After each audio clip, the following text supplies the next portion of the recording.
रचा है सृष्टि को जिस प्रभु ने, वही ये सृष्टि चला रहे हैं। रचा है सृष्टि को जिस प्रभु ने, वही ये सृष्टि चला रहे हैं। जो पेड़ हमने लगाया पहले, जो पेड़ हमने लगाया पहले, उसी का फल हम अब पा रहे। हरिओम। सादर जय जिनेन्द्र, जय पंथ परमेष्ठी भगवान। बंधुओं, अपने संपूर्ण विश्व मानव परिवार को कल्कि ज्ञान सागर के अनुसार निष्कलंक ब्रह्म, अध्यात्म, मानव धर्म और कर्म रूपी आध्यात्मिक ज्ञान की बातें बताने से पहले मैं कल्कि साधक कैलाश मोहन, हमारी सुंदर सृष्टि के रचयिता, सृष्टि के सभी जीव जीवात्माओं के जन्मदाता, पालनहार, सृष्टि के सभी देवी देवताओं के, हमारे संपूर्ण विश्व मानव परिवार के परम माता पिता परमात्मा, देवलोक में विराजमान देविक महाशक्ति सगुण परब्रह्म को मैं सत सत नमन करता हूं। इसी के साथ बंधुओं, हमारे विशाल ब्रह्मांड के रचयिता, संपूर्ण ब्रह्मांड के स्वामी, हमारे संपूर्ण सृष्टि के सभी देवी देवताओं के, हमारे संपूर्ण विश्व मानव परिवार के परम गुरुवर, ज्ञान विज्ञान और आत्मशक्ति के दाता, जिस दिव्य महाशक्ति को किसी ने बनाया नहीं और जिस दिव्य महाशक्ति को कोई मिटा नहीं सकता, जो दिव्य महाशक्ति किसी की संतान नहीं है और जिस दिव्य महाशक्ति की कोई संतान नहीं है, जो दिव्य महाशक्ति अनादि अजन्मा निष्कलंक निराकार अजर अमर अविनाशी है, उस हमारे परम हितैषी गुरुओं के भी गुरु निर्गुण परम ब्रह्म को भी मैं सत सत नमन करता हूं। इसी के साथ बंधुओं, दिव्य महाशक्ति को नमन करते हुए, दैविक महाशक्ति को नमन करते हुए मैं अपने प्रभु से करबद्ध प्रार्थना करता हूं कि हे प्रभु, हमारे संपूर्ण विश्व मानव परिवार को इस युग परिवर्तन की संधि वेला संगम युग में कलयुग को सतयुग में परिणित करने के लिए, हमारी कर्म भूमि पर सतयुगी दुनिया का सृजन करने के लिए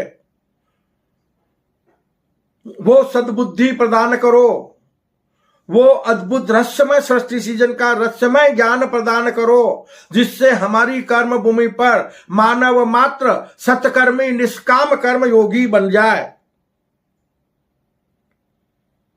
हमारी कर्म भूमि अविनाशी स्वर्ग और सतलोक बन जाए, किसी भी कर्म योगी को मरकर स्वर्ग और मोक्ष ना जाना पड़े।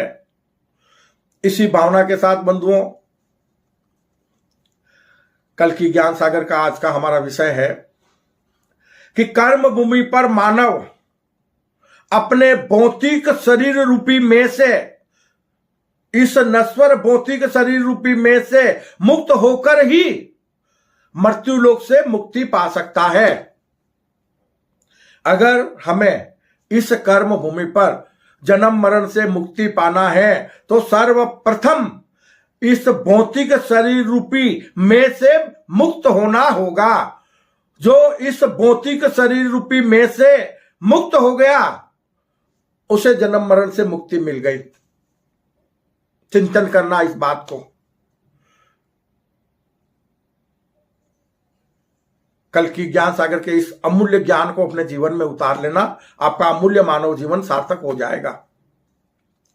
बंधुओं, दिव्य महाशक्ति परम गुरुवर निर्गुण परम ब्रह्म व दैविक महाशक्ति सगुण पर ब्रह्म कर्म भूमि पर कभी साकार प्रकट नहीं होते, कभी मानव तन को धारण नहीं करते।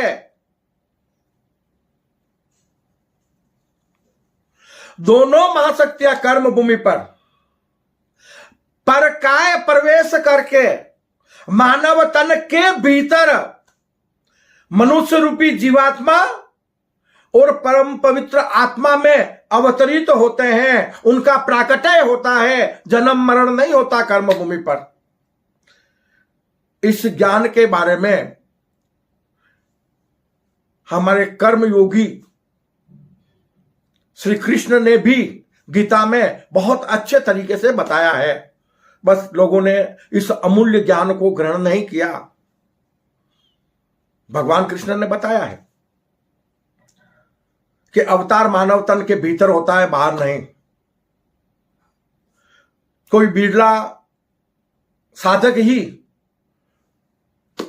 उस दैविक महाशक्ति को और दिव्य महाशक्ति को जान सकता है। तो बंधुओं, कल की ज्ञान सागर संपूर्ण मानव जगत के लोगों को, संपूर्ण विश्व मानव परिवार के लोगों को आज के विज्ञान के युग में ईश्वर और अवतारवाद जैसी धारणाओं से मुक्त करवाने वाला है।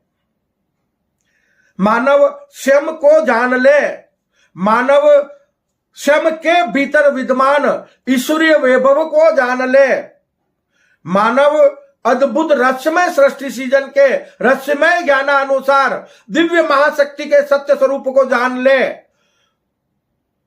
और दैविक महाशक्ति, सगुण दैविक महाशक्ति के सत्य स्वरूप को जान ले।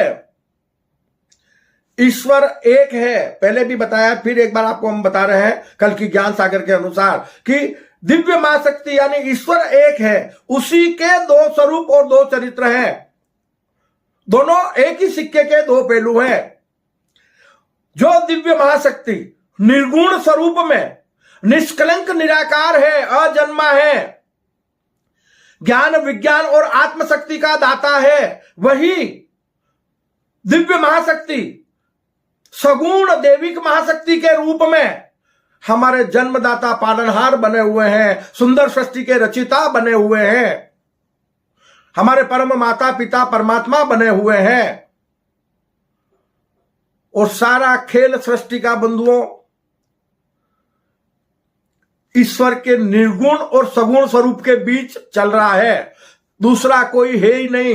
एक को ब्रह्म द्वितीयो नास्ति, बार बार कल की ज्ञान सागर आपको बता रहा है कि एक ब्रह्म के अलावा संपूर्ण ब्रह्मांड में दूसरा कोई भी जड़ या चेतन, जीव या जीवात्मा नहीं है, नहीं है, नहीं है।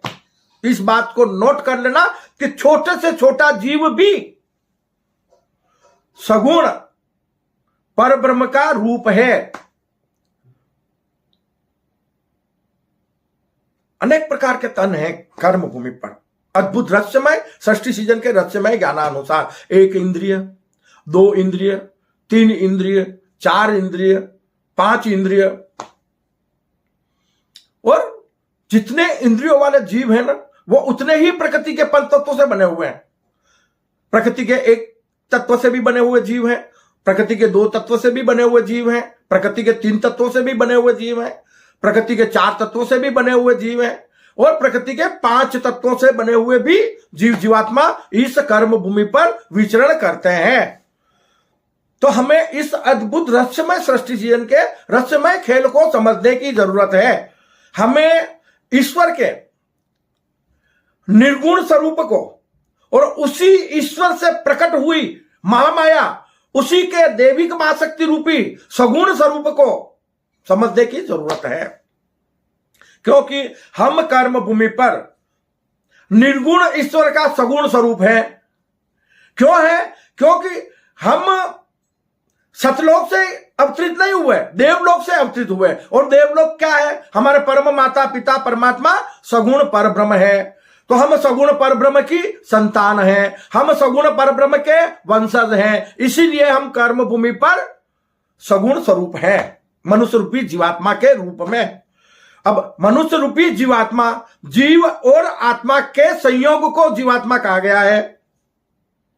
अब हम जीव के स्वभाव को, मायावी जीव के स्वभाव को त्याग कर अपने अंतर आत्मा के स्वभाव को स्वीकार कर ले और अपने अंतर आत्मा के अनुसार इस कर्म भूमि पर कर्म करते हुए स्वर्ग सुख का आनंद लेते हुए निष्काम कर्म योगी बनकर अपने इस भौतिक शरीर को विराट आत्म स्वरूप बना ले। भीतर से, बाहर से सिर्फ ये दिखने का है, ये नश्वर है, ये परिवर्तनशील है। एक पल में मिट्टी में मिल सकता है, एक पल की इसकी गारंटी नहीं है। और हम जीवन भर इस नश्वर तन के लिए कर्म करते रहते हैं। इस नश्वर तन को अपना सत्य स्वरूप मानकर अपना अमूल्य मानव जीवन मिट्टी में मिला देते हैं। इस मायावी भौतिक दृष्टि से दिखने वाले हमारे ही स्वरूप को हम अपना मान लेते हैं तो अपना मानकर अपने जीवन का सब कुछ उन पर न्यौछावर कर देते हैं। अपनी आत्मा को जानने का नाम ही नहीं लेते, जबकि ये महामाया है। सबकी सेवा सबसे प्यार, ये भगवान महावीर ने भी कहा है, कर्मयोगी महावीर ने भी कहा है। तो हमें इस बात का ख्याल रखते हुए कि जो मैं हूं वही वो सब सामने वाले हैं। ये मायावी सृष्टि है। मुझे अपने मानव धर्म का निर्वाह करना है, माया में नहीं उलझना है। मुझे माया से, मोह माया से मुक्त होना है। जब हम मोह माया में यहां फंस जाएंगे तो हमारी आत्मा का कभी कल्याण नहीं हो सकता।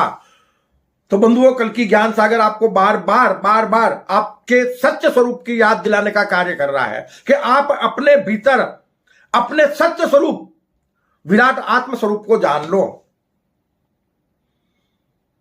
आत्म स्वरूप में ज्ञान, विज्ञान और वो आत्मशक्ति विद्यमान है जो आपको निर्गुण ब्रह्म स्वरूप बना सकती है। मानव मात्र में वो आत्मशक्ति विद्यमान है जो मानव आकाश की ऊंचाइयों को छू सकता है। और हम देख भी रहे हैं आज अनेक ग्रहों पर, हजारों लाखों किलोमीटर ऊंचाइयों पर मानव जीवन की खोज कर रहा है। अन्य ग्रहों पर या अन्य ग्रहों पर बसने के लिए खोज कर रहा है। तो यह शक्ति किसने दी? यह विज्ञान कहां से आया? यह ज्ञान कहां से आया? वो ज्ञान और विज्ञान देने वाला वो हमारे गुरुओं का भी गुरु, परम गुरुवर बस एक ही है। हम कहेंगे वैज्ञानिक ने वो आविष्कार किया, लेकिन हम ये नहीं कहेंगे कि वैज्ञानिक के भीतर कौन है आविष्कार करने वाला। आविष्कार करने वाला तो वैज्ञानिक के भीतर बैठा हुआ है, उस नश्वर तन के भीतर बैठा हुआ है। हम उसको जाने कि एक ही विज्ञान को देने वाला है। विज्ञान का ज्ञाता एक ही है, ज्ञान का दाता एक ही है, गुरुओं का भी गुरु, परम गुरुवर एक ही है, निर्गुण परम ब्रह्म। और निर्गुण परम ब्रह्म भी अजन्मा निष्कलंक निराकार है। इसीलिए वो मानव तन के भीतर प्रकट होकर, अवतरित होकर हमें ज्ञान, विज्ञान और आत्मशक्ति प्रदान करते हैं। तो बंधुओं, दिव्य महाशक्ति, परम गुरुवर, निर्गुण परम ब्रह्म व देविक महाशक्ति, सगुण पर ब्रह्म कर्म भूमि पर कभी साकार प्रकट नहीं होते।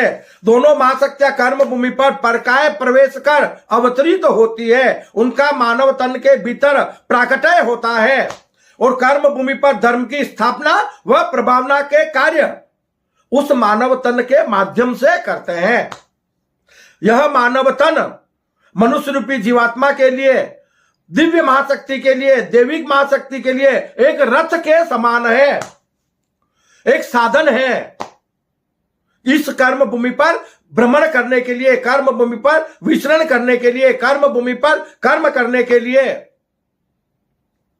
तो कर्म कौन करता है? सगुण मनुष्य रूपी जीवात्मा, सगुण पर ब्रह्म वो कर्म करते हैं, जिन्हें हम अवतार स्वरूप कह सकते हैं। ज्ञान कौन देते हैं? ज्ञान देते हैं निर्गुण परम ब्रह्म। वो ज्ञान स्वरूप सगुण पर ब्रह्म की अंतर आत्मा में अवतरित होते हैं और कर्म भूमि पर धर्म की स्थापना व प्रभावना के कार्य करते हैं। तो जब दिव्य महाशक्ति निर्गुण परम ब्रह्म का सगुण पर ब्रह्म रूपी मनुष्य रूपी जीवात्मा में प्राकट्य हो जाता है तो फिर दोनों अंदर एकाकार हो जाते हैं। उस मानव तन के भीतर निर्गुण व सगुण का भेद मिट जाता है। क्यों? कि वो मानव तन यानी मनुष्य रूपी जीवात्मा निष्काम कर्म योगी बन जाता है। जब निष्काम कर्म योगी बन गया तो वो अपने आप में अकर्मी हो गया, और अकर्मी हो गया तो उसका अपना अस्तित्व मिट गया, वो निर्गुण परम ब्रह्म स्वरूप बन गया। समझना बंधुओं, पहले बताया, एक बार फिर बता रहा हूं मैं आपको कि जिस प्रकार एक समंदर से पानी भाप बनकर अंतरिक्ष में जाता है, आकाश में जाता है, और बादल बनकर फिर जमीन पर बरसता है, तो कुछ पानी तो नदी नालों में जाता है, कुछ तालाबों में जाता है, कुछ पानी सड़कों पर बहता है। तो कुछ पानी जो नदियों में जाता है सॉरी, वो पानी बहते बहते बहते बहते नदी के नाम से बहता है, हम नदियों के अनेक नाम दिए हुए हैं, और वो नदियां बहते बहते बहते बहते सागर में समाहित हो जाती है। तो जब नदी सागर में समाहित हो जाती है तो फिर उस नदी का अपना नाम मिट जाता है, वो नदी सागर स्वरूप बन जाती है। यही क्रिया मानव की आत्मा के अंशज के लिए है कि हम आत्म स्वरूप में अपने परम गुरुवर निर्गुण परम ब्रह्म में लीन हो जाए और आत्म स्वरूप बनकर इस कर्म भूमि पर हम भ्रमण करें, हम विचरण करें, तो ये कर्म भूमि अविनाशी स्वर्ग और सतलोक बन जाएगी। किसी को मरकर स्वर्ग और मोक्ष नहीं जाना पड़ेगा, और इसी को सतयुग कहते हैं। क्यों? कि सतयुग में मानव की उम्र हजारों वर्ष की होती है, सतयुग में मानव की काया निरोगी होती है, निरोगी काया, लंबी उम्र और शाश्वत सुख की प्राप्ति सतयुग में मानव को होती है। और हम उसी सतयुग की स्थापना करने जा रहे हैं, वही सतयुग की दुनिया हम बनाने का कार्य कर रहे हैं। कुछ लोग हमारी कर्म भूमि पर, जो मानव तन एक रथ के समान है, जो मानव तन नश्वर है, जो मानव तन परिवर्तनशील है, पल पल में अपने चेहरों को बदलता है, हमने उस मानव तन को भगवान बना दिया, जबकि ईश्वर या देवी देवता, ईश्वर तो अजर अमर अविनाशी है, निर्गुण परम ब्रह्म, और सगुण पर ब्रह्म वो अविनाशी है, अजर अमर अविनाशी नहीं, अविनाशी है लेकिन परिवर्तनशील है। जब तक वो मनुष्य योनि में आकर, मनुष्य योनि में सगुण जीवात्मा, मनुष्य रूपी जीवात्मा के रूप में कर्म भूमि पर आकर पुनः निर्गुण परम ब्रह्म में लीन नहीं हो जाता, तब तक उसका सृष्टि में भ्रमण होता रहता है। इस गहरे राज को समझ लेना। एक छोटे से छोटे जीव की उत्पत्ति हुई है तो उसे एक न एक दिन निर्गुण परम ब्रह्म में लीन होना पड़ेगा। सॉरी। और जब तक वो निर्गुण परम ब्रह्म में लीन नहीं हो जाता, तब तक इस दुख सुख रूपी संसार में उसका भ्रमण होता रहता है। तो हमें उस ज्ञान को ग्रहण करने की जरूरत है कि हम जीते जी इस कर्म भूमि पर स्वर्ग सुख का आनंद लेते हुए देह भाव को त्याग कर विराट आत्म स्वरूप बनकर अपने अमूल्य मानव जीवन को सार्थक बना लें। उसी के लिए आपको कल की ज्ञान सागर के माध्यम से प्रभु द्वारा अद्भुत रहस्यमय सृष्टि सीजन का रहस्यमय ज्ञान प्रदान कराया जा रहा है। और ऐसा पहली बार हो रहा है।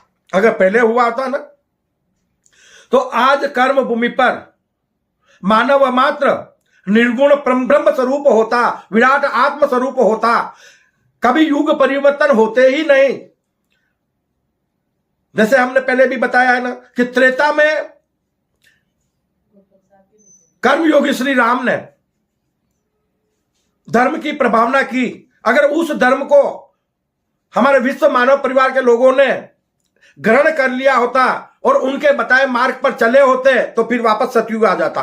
त्रेता से, वो त्रेता से द्वापर में नहीं आते लोग, धर्म का एक पाया और नहीं गिरता। उसी प्रकार कर्म भूमि पर हमारे कर्मयोगी श्री कृष्ण ने भी संपूर्ण मानव जगत के लोगों को कर्म करने का ज्ञान दिया। अगर उस ज्ञान को ग्रहण करके और हम मानव जगत के लोग द्वापर से त्रेता में जाते और त्रेता से फिर सतयुग में जा सकते थे, लेकिन उस ज्ञान को हमारे विश्व मानव परिवार के लोगों ने ग्रहण नहीं किया, तो क्या हुआ, धर्म का एक पाया और गिर गया और कलयुग आ गया। हमें इस युग परिवर्तन को रोकना है, और यह कार्य सिर्फ और सिर्फ ईश्वर नहीं, हमारे देवी देवता नहीं, सिर्फ मानव जगत के लोग, हमारे विश्व मानव परिवार के लोग कर सकते हैं।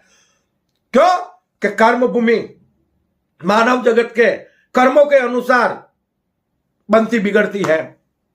कर्म भूमि पर स्वर्ग, मोक्ष और नरक का प्राकट्य मानव जगत के कर्मों के अनुसार होता है।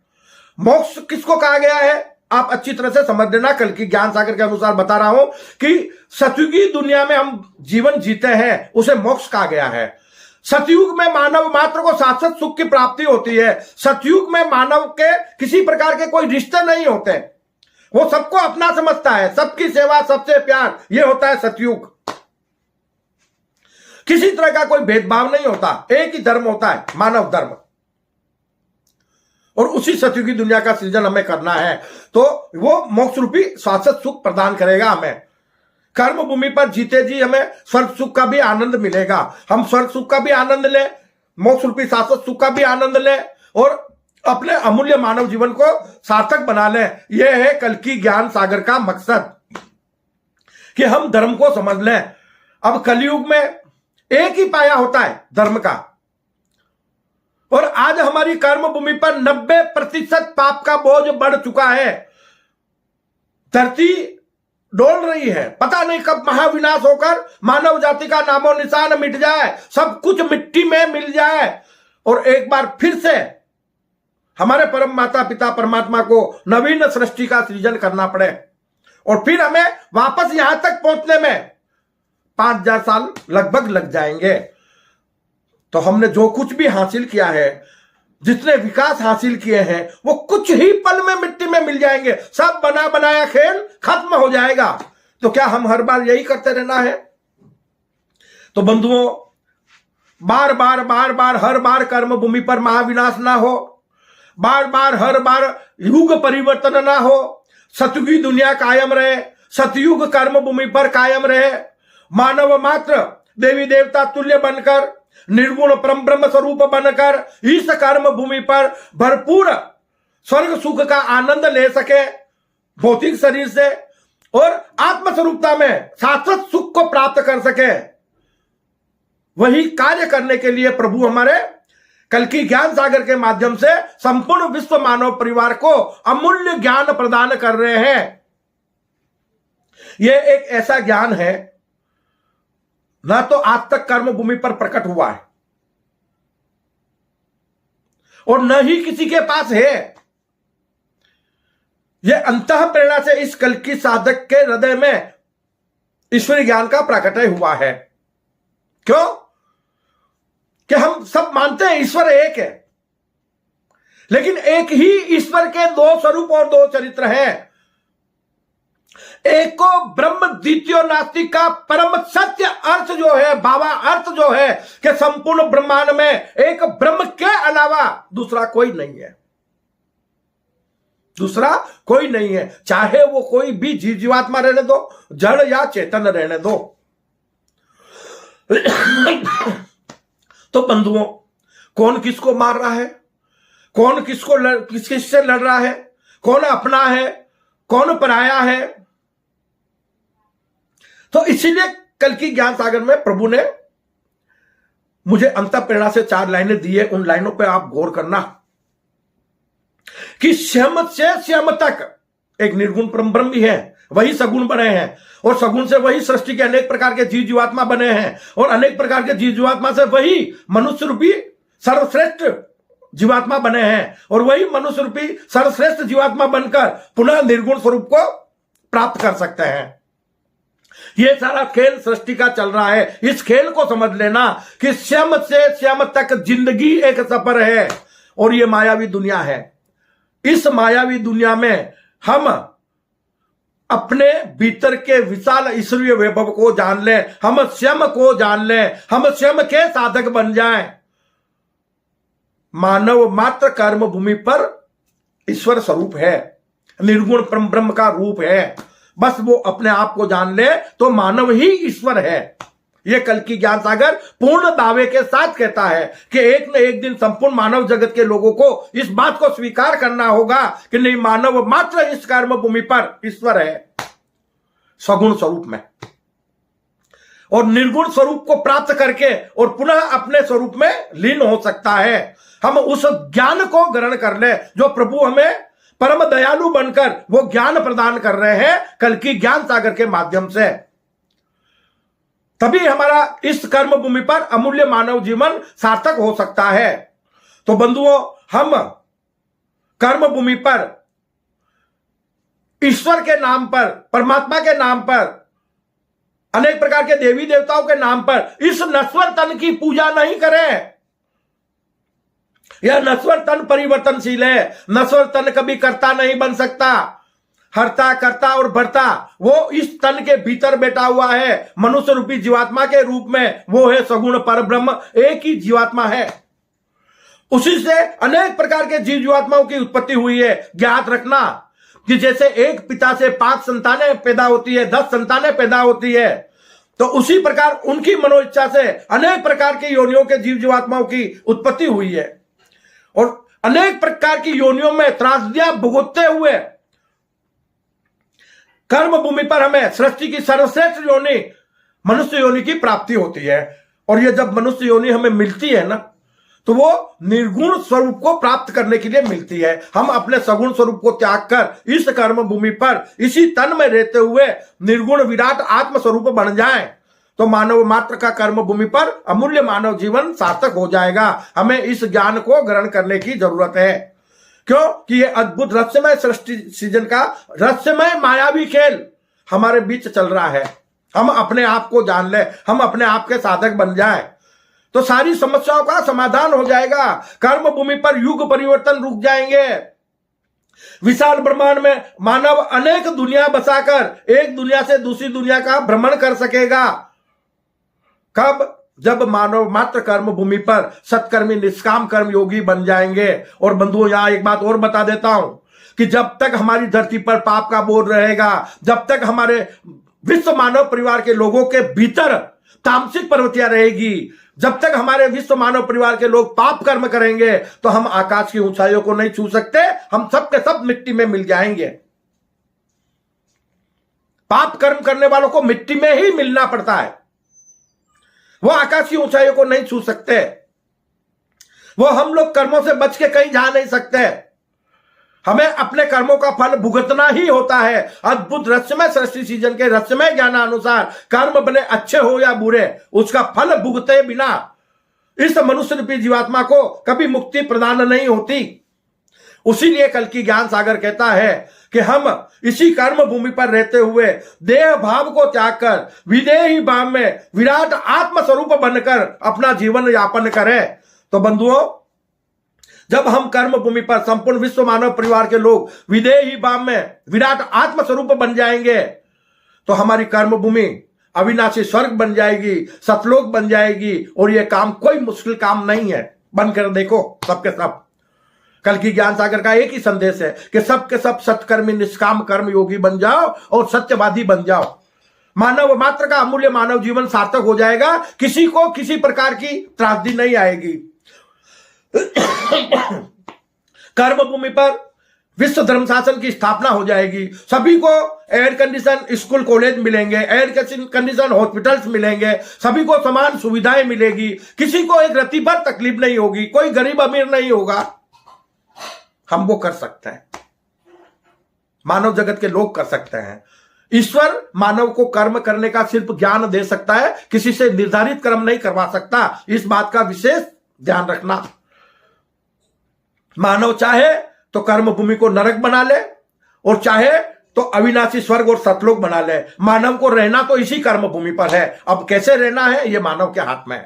बंधुओं, अद्भुत रहस्यमय सृष्टि सृजन के रहस्यमय ज्ञानानुसार सृष्टि में हमें जो भी कुछ दिखाई दे रहा है, वो सब कुछ जड़ चेतन जीव जीवात्मा एक निर्गुण परम ब्रह्म के सगुण स्वरूप से प्रकट हुए हैं।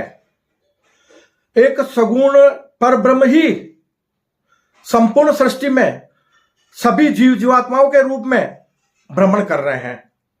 हम अपने सत्य स्वरूप को जाने कि किस तरह से निर्गुण परम ब्रह्म